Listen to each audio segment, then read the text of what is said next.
Assalamu alaikum, I'm Aisha and you're watching Samaa News. Here are today's headlines. Iranian forces have explored options for striking US military assets in Europe if President Donald Trump orders a renewed escalation against Tehran. According to a Financial Times report, the contingency plans include potential targets in Bulgaria and Cyprus and efforts to disrupt subsea communications cables in the Strait of Hormuz. The reported planning reflects growing concern in Tehran that the conflict could expand beyond the Middle East. The Pentagon is evaluating the future of the US military footprint in the Middle East as the Iran war raises fresh questions about the safety and sustainability of American bases in the region. The review could eventually reshape where US troops and military assets are stationed, particularly across the Persian Gulf. The Defense Department is examining whether the United States should pull back troops from the Persian Gulf, where major American military facilities have come under repeated Iranian attacks. US President Donald Trump has announced that he is putting a 3-day pause on new 50% tariffs set to go into effect on Canadian goods at midnight, saying the two countries had reached a deal. An hour later, Canadian Prime Minister Mark Carney said in a statement that substantial progress has been made, although there is important work still to be done. President Donald Trump has said that there were currently no talks with Iran, as the two sides remain deadlocked over ending the conflict. In a social media post, Trump said the US naval blockade remained in force and claimed that the Strait of Hormuz was open and operating after the removal of all water mines.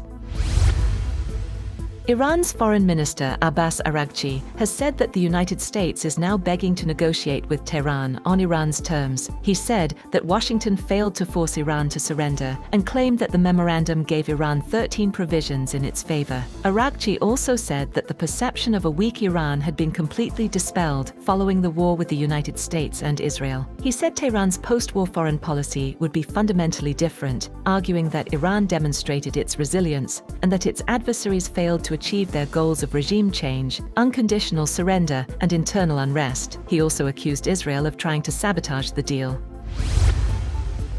Furthermore, Iran has rejected the idea of another temporary ceasefire with the United States, insisting instead on a permanent end to the nearly 6-month war. Speaking to Iranian television, Foreign Minister Araghchi said Iran had told mediators that Tehran would not accept a ceasefire that merely pauses the fighting. He specifically praised Qatar and Pakistan for their mediation efforts, saying both countries had played a very important role and that Iran's relationship with them was currently at a very good stage. However, Iran's Deputy Foreign Minister Ghalibaf has hit back at Donald Trump's claim over the Strait of Hormuz, calling the US president's territorial ambitions a delusion. Ghalibaf said that Trump's claim would either be corrected soon or Iran would correct what he called the delusions of the US president. At least 21 people have died and 4 others injured in a head-on collision between a bus and a truck in the BR-373 highway in Brazil's southern state of Paraná. The road operator said all the fatal victims were on the bus. According to the towed operator, the road was completely blocked, with no estimated time for it to be cleared. Local media reported that the bus involved in the accident belonged to the Imbituva Municipal Health Department.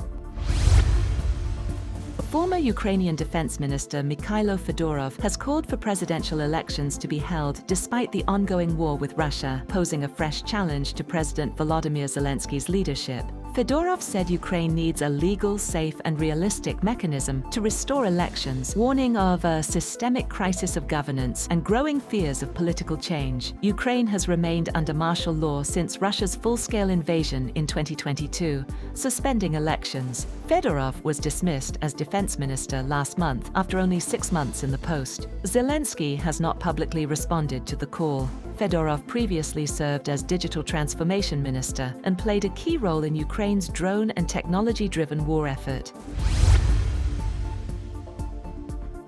China urges countries to respect digital sovereignty and avoid taking sides in the global artificial intelligence race, after reports that the United States plans to pressure nations to choose between competing US and Chinese AI frameworks. Foreign Ministry spokesperson Lin Jian said China opposes bloc confrontation on AI and called for international cooperation to build a fair global AI governance system. The remarks came after Reuters reported that Washington is preparing to warn countries they could be excluded from a US-led AI coalition if they also join China's competing framework. That's all for now. For more updates, visit www.samaa.tv. Thank you for watching Samaa News.